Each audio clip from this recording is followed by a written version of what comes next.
వైసీపీలో నెంబర్ 2 నేత బీజేపీలోకి. జగన్ కు త్వరలోనే పెద్ద షాక్. వైసీపీలో జగన్మోహన్ రెడ్డికి ఆయన కుడి భుజం లాంటి నాయకుడు. ఇప్పుడు ఆయన పార్టీ వీడేందుకు సిద్ధమయ్యారని తెలుస్తోంది. ఒకప్పుడు ఢిల్లీ స్థాయిలో వైసీపీ తరపున చక్రం తిప్పిన నేత ఇప్పుడు బీజేపీ వైపు చూస్తున్నారు. మొన్నటి ఎన్నికల్లో వైసీపీ ఘోరంగా ఓటమి పాలైంది. దీంతో ఏపీలో అధికార టీడీపీ కూటమి నుంచి దాడులు ఒక్క స్థాయిలో ఉంటాయని సంకేతాలు అందుతున్నాయి. వాటిని తట్టుకుని నిలబడాలంటే కేంద్రంలోని బీజేపీ సపోర్ట్ అవసరం. ఇందుకోసమే ఆయన కమల దళంలోకి వెళ్లాలని అనుకుంటున్నట్లు సమాచారం.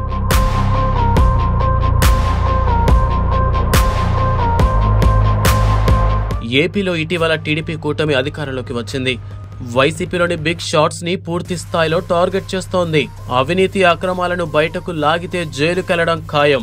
భూదందాలు, కబ్జాలు, దౌర్జన్యాలు వంటి అంశాల్లో కూపీలాగుతోంది కూటమి ప్రభుత్వం.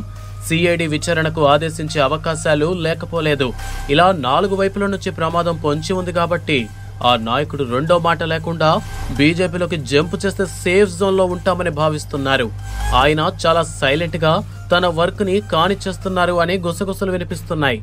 అనూహ్యంగా వైసీపీ ఓటమి పాలు కావటం, కనీసం ప్రతిపక్షం స్థానానికి సరిపడా సీట్లు తెచ్చుకోకపోవడంతో ఇప్పుడు వైసీపీ నెంబర్ 2 నేత గుండెల్లో రైళ్లు పరిగెడుతున్నాయని అంటున్నారు. ఇలాంటి టైంలో బీజేపీలో చేరడమే కరెక్ట్ అని భావిస్తున్నారు. ఇక వైసీపీ అధినాయకత్వానికి దీనిపై సమాచారం అందడంతో ఆయనకు మెల్లగా ప్రాధాన్యతను తగ్గిస్తున్నారని వినికిడి. ప్రాధాన్యం తగ్గిన చోట ఉండకూడదు అనేది అతని ఆలోచన. మొత్తం మీద చూస్తే వైసీపీలో కీలక నాయకుడిగా ఉన్న ఆ నేత బీజేపీ తీర్థం పుచ్చుకుంటే మాత్రం వైసీపీకి షాకింగే మరి.